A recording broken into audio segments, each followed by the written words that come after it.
Mitt's not it. And today he told me why he is not it and why he's very comfortable not being it. Now, not because he volunteered it, but because I asked him about it. You see, we caught up by chance at a New York luncheon event today for the Ann Romney Center for Neurological Diseases. Full disclosure here, I am a member of that board, and like Mrs. Romney, I have multiple sclerosis. So that was my connection. That is what brought me to this earlier planned event. And on this unusual confluence of events this very day, that is what brought me to asking the Romneys this simple question. What made you bow out, and are you comfortable with that decision? Their answer in just a moment. First, we told you this would happen. Just because you spring them doesn't mean you're not going to still be bumping into them. To Jennifer Griffin on the real down low on Gitmo. Jennifer. Neil, Senator Lindsey Graham says the released detainees traded for Sergeant Bo Bergdahl met several months ago with members of the Haqqani group, and this time U.S. officials say they have evidence that one of the so-called Taliban Five under house arrest in Qatar made a telephone call to Afghanistan to the Taliban. The Pentagon says the five have not returned to the battlefield. I would hasten to remind that it was because of the process we have in place and the strong relationship that we have with the government of Qatar that we were able to identify this particular activity, and I can assure you that steps are being taken to mitigate any activity in the future. Intelligence experts suggest the released Taliban may be viewed with suspicion by the current Taliban leadership, which may fear that they are U.S. plants. It is no secret the former Gitmo detainees are under surveillance by Qatar and the U.S., so any phone calls could identify the location of the Taliban leadership, making them a prime target for a U.S. drone. The reaction from Republicans on Capitol Hill? Anger. In the past releases, there's approximately 30% of those who have returned to the fight. So it should be of no surprise that one or more of these five would return to the fight. And it's why many of us objected to it at the time. Now we have one of them already communicating with the Taliban. It may be the Haqqani network was deadly form of the Taliban that have killed so many of our troops. The Qatari emir promised President Obama that his country would monitor the five former Gitmo detainees for a year. That year ends in May. After that, they reportedly can leave Qatar. Neil? Jennifer Griffin, thank you very much. Well, now to KT McFarland, who says, quit tempting fate then. Lock these Gitmo doors and keep them locked right now. But they're not doing that, KT, are they? No, they're not. And what's happening? Of course these guys are going to go back. We've seen in the past that when they open the doors, the Gitmo guys, they have a recidivism rate, as John McCain said, of about 30%. So I'm not surprised, one. I think there's probably going to be two, maybe more. And why all of a sudden has the administration started redefining who's a terrorist? It's this twisted press conferences they've had in the last week where they've said, well, Taliban, no, they're not really terrorists. They're just armed insurgents. Why are they saying that? Because they know that the people they're releasing from Guantanamo Bay are going to go back into the fight. They're going to go back in to join the Taliban, and the Taliban are ultimately going to go back into Afghanistan. Indeed, something that the Taliban just pulled off, Afghanistan illustrates that point. But I'll get to that in a second with my next guest. To you on this one and who's left at Gitmo, we've got 50 to 80 detainees who have either direct Yemeni connection or are from Yemen. You know, now, of course, as you know, Yemen is, to put it mildly, in great unrest. What do we do with them? If the administration is hot to trot to get them out of Gitmo, one middle ground discussed is send them to another country so that they don't go back to Yemen. What's to stop them once they do get anywhere in the Middle East or North Africa to go back to Yemen?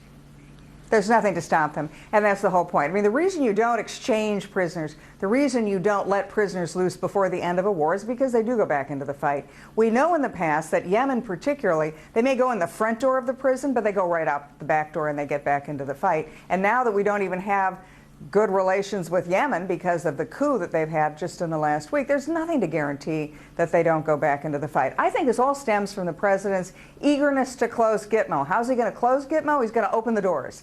Once the place is empty of prisoners, then he'll say, well, we might as well close Gitmo. The problem is, though, that they are going back into the fight. And as long as they are in the fight, whether you want to call them terrorists or armed insurgents or freedom fighters, they are going to kill Americans. And in the meantime, we have the Cuban government, Raul Castro, saying, you know, we want Gitmo shut down, Mr. President, and what's more, we want you to pay for fixing up the place because you trashed it on the way out. I mean, I read this stuff, KT, and I just can't believe it. Yeah.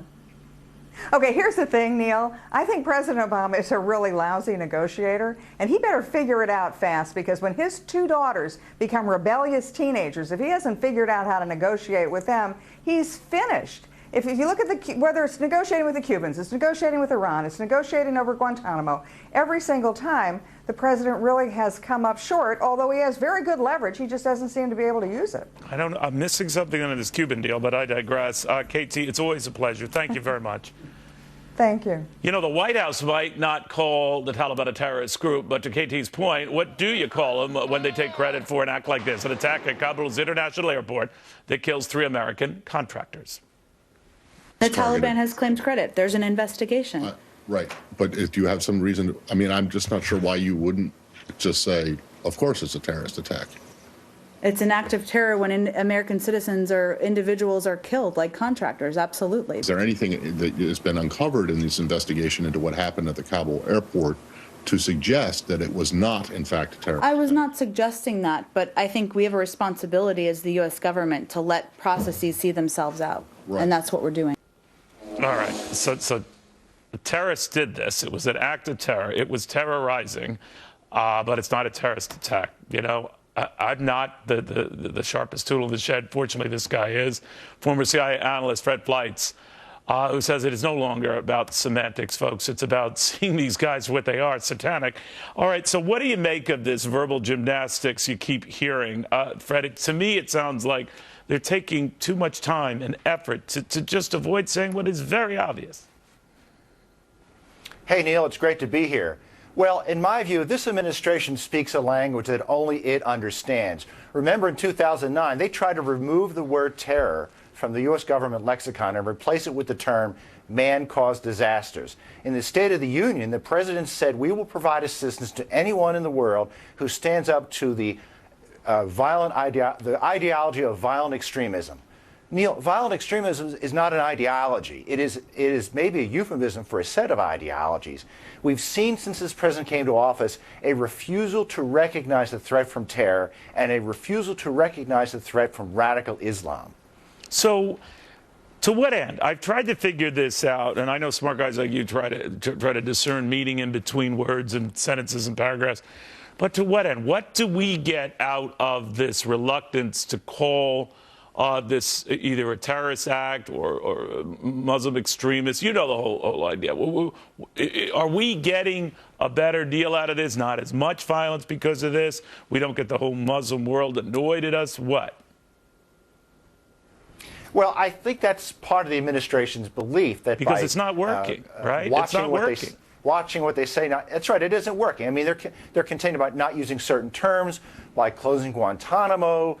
Maybe radical Islam will go away or terrorism will stop. Well, we know that this went on before there were inmates at Guantanamo. And with the president of France saying his country is at war with radical Islam, and the president still can't admit that, I just think it's incomprehensible. What would the difference be if he did? In other words, if all of a sudden tomorrow Freddie says, all right, I heard Fred on Cavuto last night, and by the way, he watches all the time, but I'm not one to brag.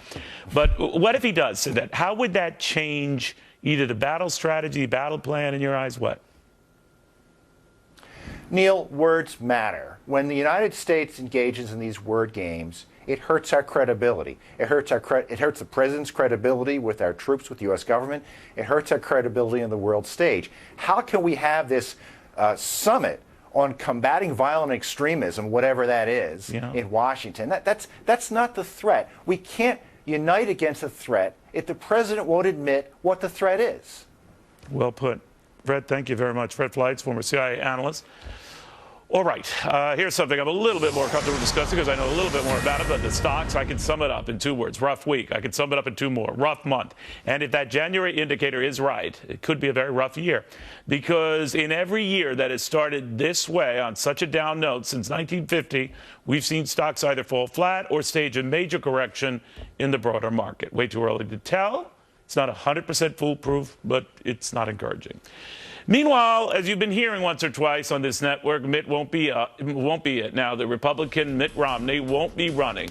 Where are his big money donors going? And what did he tell me at a big event that was just coincidental to all of this today? He didn't volunteer it. I asked it and was a little surprised by how he answered it. And his wife, Ann, after this.